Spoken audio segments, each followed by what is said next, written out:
Well, hello. It's great to see you all again. Welcome to this particular edition of the Ezra File. It's lovely to have you with us this morning. Now then, I'm recording this just after Christmas. Now, I wonder what you did at Christmas. Well, one of the things I did at Christmas I watched a few films. I don't usually get time to watch a lot of films, but I did this year because of coronavirus and things. But anyway, I watched a couple of films over Christmas time, and one of the films that I watched was the latest Disney Pixar film. Um, the latest Disney Pixar film, which is called Soul. I'll just put it up for you. There you go. There it is. There's the um, there's the ad for the film, Soul. If you've never watched Soul, then down there I'm going to place a link to one of the trailers. So if you've never seen it before, just check it out in the trailer and then come back and have a look at the rest of this Ezra file. But anyway, the Disney Pixar file, Soul. What's it about? Well, it's about the human soul. You see that man on the picture. That man has a soul. And the story revolves around the fact that as human beings, we have a soul. And actually, I found that quite interesting that Disney should tackle this because the last of the Disney Pixar films that I saw before this one was Inside Out. Inside Out, again, if you've not seen it, you can probably find it on YouTube, a trailer on YouTube or something. But Inside Out was about the life, or probably the inner life, of a little girl.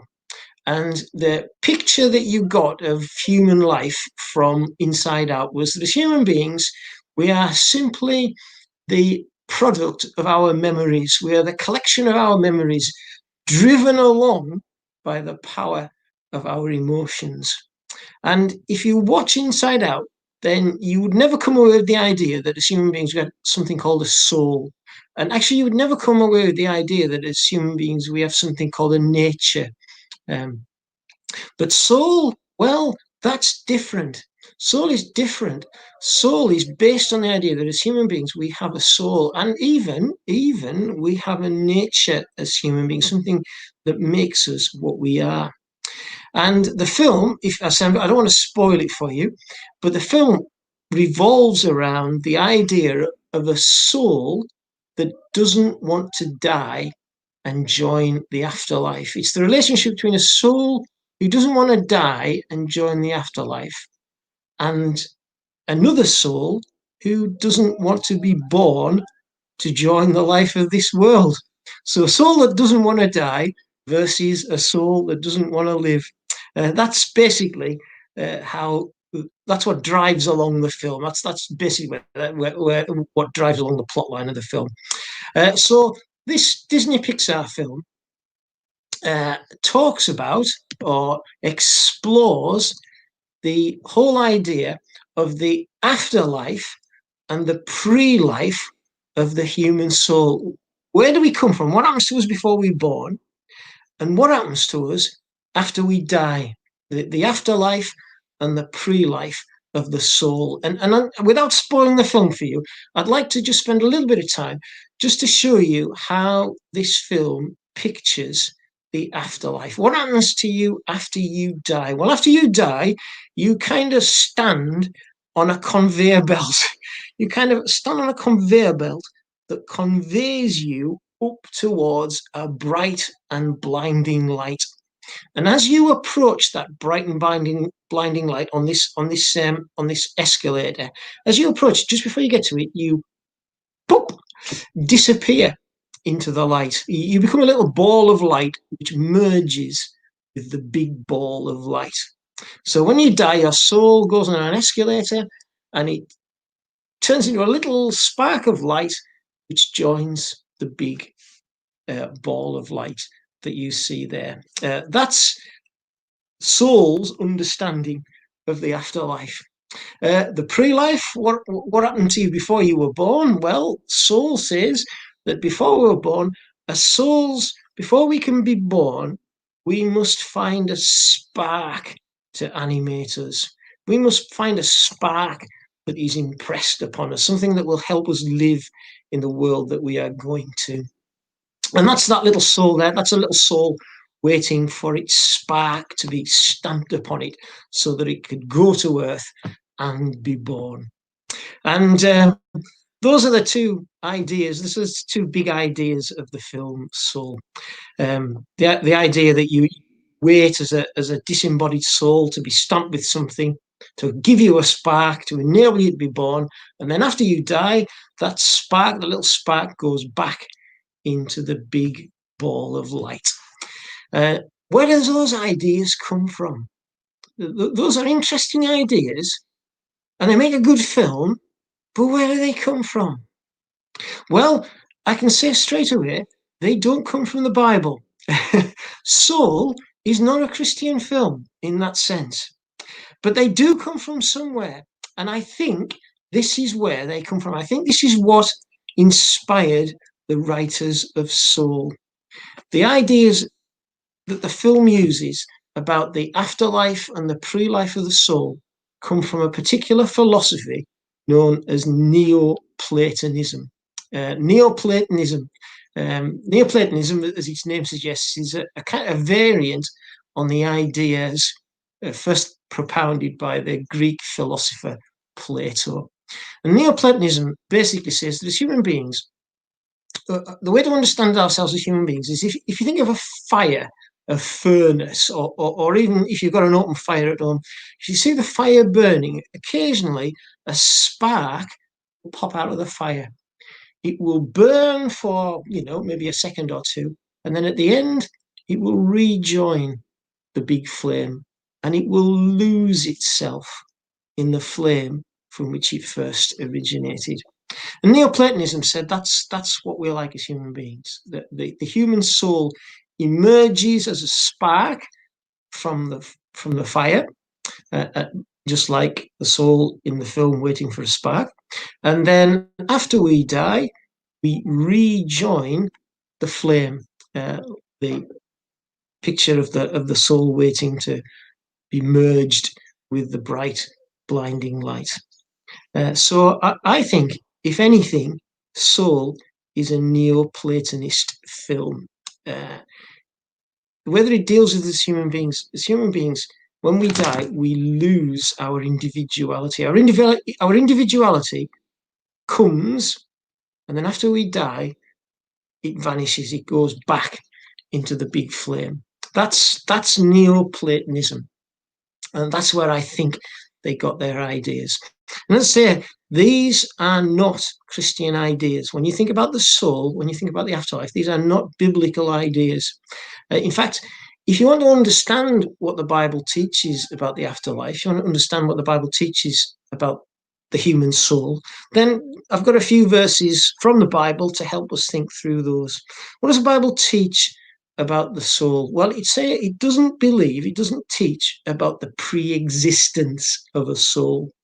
We don't sort of hang around in some, wide blue yonder waiting to be born. The Bible teaches that each human person, each soul, if you like, each human person is a divine creation.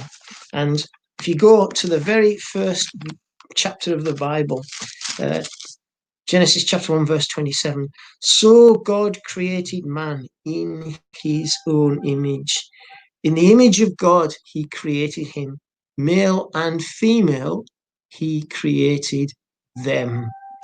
Each human person is a unique divine creation.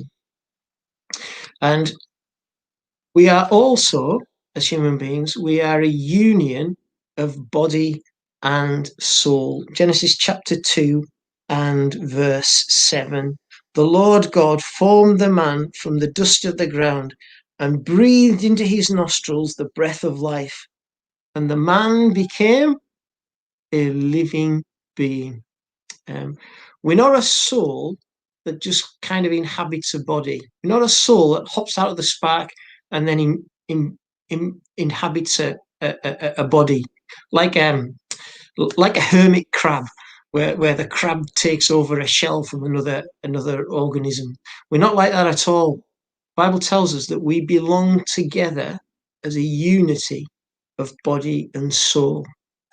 So the film's understanding of where the soul comes from is not a biblical idea, and neither is the film's understanding of what happens to us after we die a biblical idea. The Bible teaches us that when we die, we don't lose our individuality. We don't get merged as part of some great universal whole.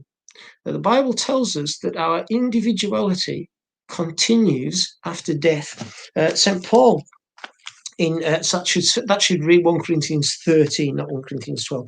1 Corinthians 13, verse 12, whereas he's kind of looking at what is going to happen to us in the future. He says this, now we see but a poor reflection as in a mirror. Then, at the end, we shall see face to face. We shall see God face to face. Now I know in part, then I shall know fully, even as I am fully known. We are known as individuals. We are known as people by God after we die.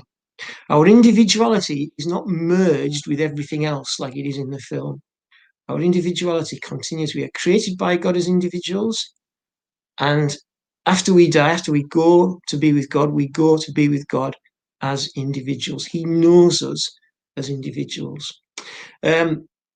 Jesus, his famous parable, the rich man and Lazarus, the rich man and Lazarus on this earth, the rich man as he good and Lazarus as he pretty grim. But in the afterlife, it's reversed. The rich man has it pretty grim, but Lazarus has it pretty good. And Lazarus in heaven is known as Lazarus, doesn't lose his individual personhood. And neither actually does the rich man in hell lose his individual personhood. It's not merged with anything else. And the book of Revelation, at the end of the Bible, a glimpse of what it will be, of what, if you like, heaven is like, where things are all heading. Then I saw a new heaven and a new earth, for the first heaven and the first earth had passed away, and there was no longer any sea. I saw the holy city and the new Jerusalem coming down out of heaven from God, prepared as a bride, beautifully dressed for her husband. And I heard the loud voice from the throne saying to me, now is the dwelling of God with men, and he will live with them. They will be his people, and God himself will be with them and be their God. He will wipe every tear from their eyes. There will be no more death or mourning or crying or pain, because the old order of things has passed away. We never cease to be an individual. God knows us in heaven as an individual. He even wipes the tears, the individual tears, from our eyes. So, Soul is not a Christian film. It is if anything, it's a Neoplatonist film. Actually, interestingly, when Christianity began to spread in the Greco-Roman Empire, one of the things that it defined itself over against, one of the forces that it defined itself over against, was Neoplatonism. Christianity, at the very roots of its existence, said, we are not Neoplatonists. We believe something completely different from those Neoplatonists over there. This is what we believe. So this is not a Christian film. It's not a Christian film in terms of the understanding of the human soul. It's not a Christian film in its understanding of the body. As we've looked in Genesis chapter 1, as human beings, we are a union of body and soul. In the Bible, our body matters. It has great significance with God. It has theological significance, the body, because Jesus had a body. Jesus was just like us. He had a body and a soul, and his body was raised from the dead. The power of God raised Jesus' body from the dead, and one day, power of God will raise our physical bodies from the dead. At death, there is the separation of body and soul, but in the Christian hope of resurrection lies the reuniting of the body with the soul. God has a purpose for our bodies as well as our souls. And in the film, as I said, the Neoplatonist view is the body is just a shell. It's just something that the soul inhabits for a particular period of time before it moves on to the afterlife. The New Testament has a very high understanding of the soul. The New Testament's the high understanding of the human body, but the film has actually a very low understanding of the human body. Our bodies is something we discard, just like the butterfly discards the chrysalis. So in the film, the soul discards the body. That's in the Bible. God has an ongoing purpose for the goodness of the human body. And another way that Soul isn't a Christian film, and arguably perhaps the most serious way that Soul isn't a Christian film, is that there's no judgment. There is no judgment made on the human soul after its death.